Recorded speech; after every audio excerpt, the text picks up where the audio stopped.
কিট্টু বসো, বসে পড়ো। এটা কি? হ্যালো এভরিওয়ান, কিট্টু 2 বছরের জন্মদিনের দিন দুপুরবেলা যতটা পেরেছি খাবারগুলো একটুখানি সাজিয়ে গুছিয়ে থালার মধ্যে পরিবেশন করে ওকে দিয়েছিলাম এবং কী কী বানিয়েছি সেটাও আপনাদেরকে একটা ছোট্ট ভিডিওতে শেয়ার করেছিলাম। তার মধ্যে আমার মেয়ের সবথেকে প্রিয় ছিল মুরগ মালাই টিক্কা এবং সেই রেসিপিটা আপনারা অনেকেই জানতে চেয়েছেন। তো চলুন কিট্টুর জন্য কিভাবে আমি বাড়িতেই মুরগ মালাই টিক্কা বানিয়ে থাকি সেটা আপনাদের সাথে ঝটপট করে শেয়ার করে নিই। তো প্রথমেই বাচ্চা যেমন খায় সেরকম কয়েক টুকরো আমি বোনলেস চিকেন নিয়ে নিয়েছি। যদিও ওরা পাখির মতো যতটুকুনি খায় ততটুকুনি তো রান্না করা সম্ভব নয়, তাই এখানে কয়েক পিস আমি চিকেনের টুকরো একটু বেশি নিয়েছি। আর এরপরে এর মধ্যে দিয়ে দিয়েছিলাম 1 চামচের মতো আমুল ফ্রেশ ক্রিম আর 1 চামচের মতো টক দই। যেহেতু আমার দইটা খুব বেশি টক ছিল না সেজন্য আমি এটা জল ঝরাইনি, আপনারা চাইলে জল ঝরিয়েও দিতে পারেন। আর এরপরে আমি এর মধ্যে দিয়েছিলাম ওই 1 চামচের মতো গ্রেট করা চিজ।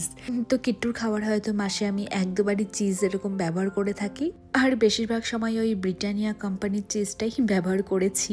তো আমি চিজ স্লাইস নিয়ে এসেছিলাম, তো সেটারই হাফ অংশটা আমি কেটে কেটে ওই বোনলেস চিকেনের মধ্যে দিয়েছি। এবার সেটাকে সাইড করে রেখে এই হামাল দিস্তার মধ্যে দিয়ে দিয়েছি 3 কোয়া মতো রসুন, একটু আদার টুকরো আর 3 থেকে 4টা কাজু বাদাম। আর এরপরে সামান্য এখানে জল দিয়ে এই যে দেখুন একটা পেস্ট বানিয়ে নিয়েছি। এবার চলুন এই পেস্টটা সেই বোনলেস চিকেনের মধ্যে দিয়ে দিই।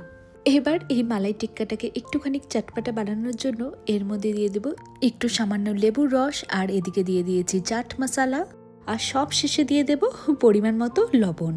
ব্যাস, আর কোনো মশলা দেওয়ার এখানে প্রয়োজন নেই। এবার চলুন সব কিছু ভালো মতো করে মিশিয়ে নিই। বলে রাখি, আমরা যখন রেস্টুরেন্টে কখনো কোথাও খেতে যাই, বিশেষ করে যখন বাইরে বেড়াতে যাই, তখন কিন্তু আমাদের রেস্টুরেন্টে গিয়ে ধরাবাঁধাই একটা রেসিপি রয়েছে যেটা আমরা কিট্টুর জন্য প্রায় অর্ডার করে থাকি। সেটা হলো মুরগ মালাই টিক্কা। যেহেতু একটুখানি এটা হেলদি হয় খেতে আর টেস্টিও বটে, সেজন্য এটা অর্ডার করে থাকি। যাই হোক, সব কিছু ভালো মতো করে মিশিয়ে নিয়ে খুব বেশি নয় 5 থেকে 10 মিনিটের মতো এটাকে ঢাকনা দিয়ে রেখে এরপরে 10 মিনিট পরে আমি চলে এসেছি কিছু ক্যাপসিকামের টুকরো আর কিছু পেঁয়াজের টুকরো আর একটা কাঠি নিয়ে। সাধারণত এটা কখনো কখনো বানালে পরে এরকম ক্যাপসিকাম আর পেঁয়াজের টুকরো আমি অ্যাড নাও করি, জন্মদিনের দিন করিনি। তবে আজকে ফ্রিজের মধ্যে দেখলাম এরকম গ্রিন ক্যাপসিকাম রয়েছে, সেজন্য ভাবলাম এই তো একটা কাঠির মধ্যে 1 টুকরো ক্যাপসিকাম, তারপরে 1 টুকরো চিকেন, একটু পেঁয়াজ, এইভাবে পরপর গুজে গুজে কাঠিটাকে রেডি করে নিয়ে এবার এটাকে রান্না করার জন্য এয়ার ফ্রায়ার বা মাইক্রো ওভেনও ব্যবহার করতে পারেন। আমি এর আগে এটা এয়ার ফ্রায়ারেও করেছি, তবে আজকে চলুন রান্নাটা আমি সরাসরি তাওয়াতেই করি। তো দেখতেই পেলেন 1 চামচ ঘি আমি এইভাবে ফ্রাইং প্যানের উপরে ব্রাশ করে নিয়েছি, আর তারপরে মুরগ মালাই টিক্কাটা একদম লো ফ্লেমে রান্না করতে বসিয়ে দিয়েছি। এবার ওই যে আরেকটু গ্রেভি বেঁচে ছিল, পুরোটা মাখিয়ে কিন্তু একবারে আমি রান্না করার জন্য বসাইনি। একটা সাইড একটু লাল লাল করে ভাজা হয়ে এলে ওই তো বাকি গ্রেভিটা এইভাবে ব্রাশের সাহায্যে তার উপরে ব্রাশ করে দিয়ে হালকা আঁচে এটাকে রান্না করার জন্য রেখে দিয়েছি। এর আগে সম্পূর্ণ গ্রেভি একবারে মাখিয়ে দিয়ে আমি যখন তাওয়ার মধ্যে রান্না করেছিলাম, বেশিরভাগ গ্রেভিটাই না ওই তাওয়ার নিচে লেগে গিয়েছিল, পরে আর খাওয়া যায়নি সেটা। সেজন্যই তাওয়াতে রান্না করলে এইভাবে রান্না করি, আর ওভেনে রান্না করতে গেলে মেখে মুখে সবকিছু একবারেই বসিয়ে দিই। এই দেখুন এদিকে আমার মুরগ মালাই টিক্কা একদম রেডি হয়ে গিয়েছে, আর এদিকে আমি কিট্টুর জন্য একটা প্লেটে সাদা ভাত, একটুখানি বয়েলড কর্ন যেটা ওর খুব প্রিয়, আর এদিকে মুরগ মালাই টিক্কা তার কিছুটা গ্রেভি দিয়ে পরিবেশন করব। চলুন এবার খেতে দেওয়ার সময় কর্নের বাটিটা সরিয়ে রেখেছি, কারণ সেটা পেলে পরে ও তখন আর ভাত খেতে চায় না। ওই কর্নের বাটিটা নিয়েই একটা একটা করে কর্ন খেয়ে অনেকটা সময় লাগিয়ে দেয়।